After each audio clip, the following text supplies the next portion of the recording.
Okie dokie.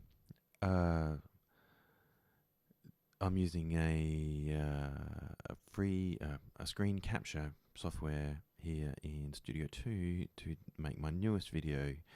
I've been meaning to make this for a little while. This is called File Types and Bit Rates.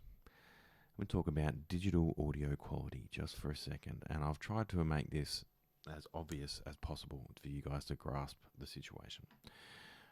So many of you have ripped your own CDs into your own personal CDs into your computers using perhaps iTunes or perhaps a media player. What you might not realize is that while media player has this button up here that says rip CD, there's a button next to it that says rip settings. We're going to have a quick look at the rip settings. So top layer concept is what we call the file type or the file format. And we have a few options over here. We've got a few versions of what's known as the WMA file, which pretty much no one on the internet uses. It's an in-house Windows Media, it's a Microsoft thing. The ones that are common are MP3 on the internet, and there's other kinds of compression formats.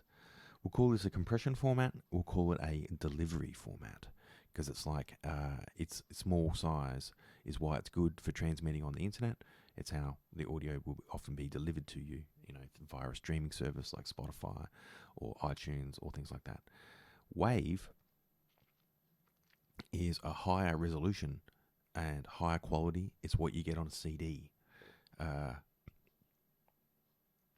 This kind of wave is still a delivery format. It's what you get on a CD. In professional production studios, they use higher resolution versions of the wave format to do the recording and do the mixing, and then they eventually, at the end of the mixing and mastering process, they produce this delivery format of wave file. So I don't have much time. I've got to get through this quickly. So main concept: delivery formats, compression formats, versus what you might call production format, which you guys would often never, unless you've used Cubase, recorded a band, and done things in Cubase or Pro Tools or something, you've probably never seen the 24-bit high-resolution wave formats. But you all know what CDs sound like.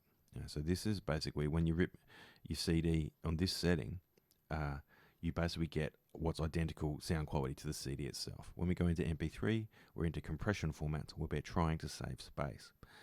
So what I've done is I've ripped a wave at full resolution, and I've ripped MP3s at maximum bit rates and minimum bit rates for what Windows Media Player can do, and I've spat them out into this folder down here. So we've got the wave file is at 1400. The highest quality bit rate is at 320 for MP3. The lowest quality that Media Player would do, and probably I would say iTunes is the same, is 128 kilobits.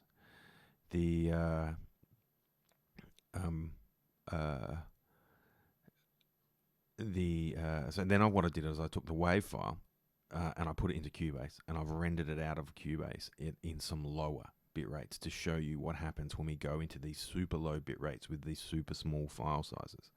You can see the different file sizes here. As you can see, the wave file is huge compared to our lowest possible bit rate MP3 file, but you can hear the sound quality. I'll go through this quickly. I've used a friend's music, so hopefully there won't be any. I'm just going to show the first bit. So the wave.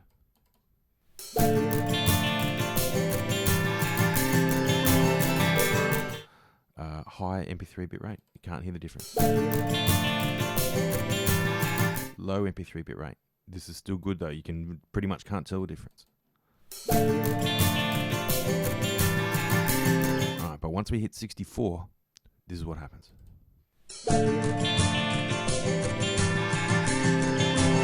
And once we take the next step to 32, this is what happens.